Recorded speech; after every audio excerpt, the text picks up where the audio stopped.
Daniel Bumba Lubaki, gouverneur de Kinshasa, a présenté samedi 3 août son programme Kinshasa Ezobonga lors d'une plénière extraordinaire à l'Assemblée provinciale. Axé sur 11 priorités, dont la sécurité et la salubrité, ce plan nécessite un budget de près de 11 milliards de dollars américains. La RDC a commémoré vendredi 2 août le Génocoste, les génocides de Congolais pour des gains économiques, avec une cérémonie à Kisangani, ville victime de violents affrontements, notamment entre les armées rwandaises et ougandaises en juin 2000.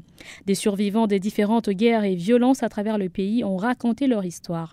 Le drapeau était en berne sur toute l'étendue de la RDC. Le même jour, Patrick Muyaya, ministre de la Communication et des médias porte-parole du gouvernement, a lancé la campagne « Tout pour la patrie ». Plus qu'un cri de guerre, c'est un appel au don de soi pour la patrie, un engagement patriotique renouvelé à utiliser toutes les ressources à notre disposition pour combattre individuellement et collectivement avec la dernière énergie cette agression et tous ceux qui s'érigent en ennemis pour le développement de notre pays. De son côté, le général-major Sylvain Ekenge, porte-parole de FARDC, a déclaré que l'armée compte sur la population pour remporter la victoire finale contre l'agresseur et qu'elle est déterminée à en découdre avec l'agresseur et récupérer tous les espaces perdus.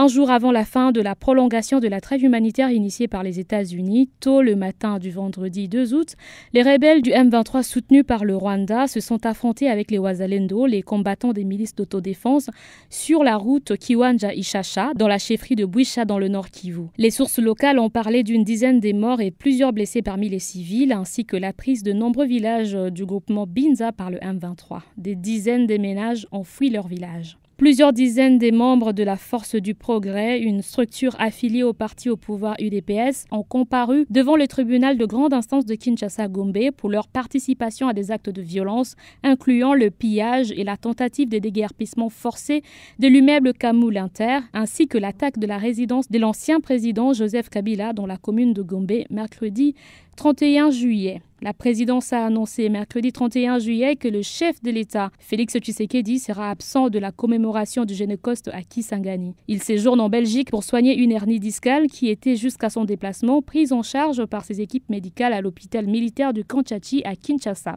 Le communiqué précise qu'il se rendra dans la capitale de la Tchopo à son retour pour inaugurer des ouvrages récemment achevés, dont l'aéroport de Bangboka. Le ministre de la Justice, Constant Mutamba, a annoncé mardi 30 juillet la suspension et les déferrements devant le parquet du comité de gestion et du conseil d'administration du Fonds spécial des répartitions et d'indemnisation aux victimes des activités illicites de l'Ouganda, en République démocratique du Congo, et leurs ayants droit, Frivao, après un rapport de mauvaise gestion établi par l'Inspection générale de finances, IGF. Un accord de cessez-le-feu dans l'est du pays a été conclu mardi 30 juillet entre la RDC et le Rwanda sous les bons offices de l'Angola pour entrer en vigueur dimanche 4 août à minuit. À peine rendu public, l'accord a été critiqué par de nombreux Congolais, notamment sur les réseaux sociaux. Lundi 29 juillet, les conducteurs de transport en commun de Kinshasa ont fait grève pour protester contre le contrôle mis en place par la division urbaine de transport de Kinshasa concernant la conformité aux tarifs officiels de transport et la fin de trajets fractionnés appelés communément demi-terrain. Le ministère public a requis lundi 29 juillet la peine de mort contre 25 des 26 prévenus dans le procès contre Corneille Nangaa et consorts, accusés notamment de trahison et des crimes de guerre. La partie civile a exigé une amende équivalent à 1 milliard de dollars en monnaie locale pour les préjudices subis par les Congolais. Les avocats de la défense ont sollicité un délai de 5 jours pour mieux préparer leurs moyens de défense, mais la Cour ne leur a accordé que 24 heures. Voilà tout pour ce Top Actu.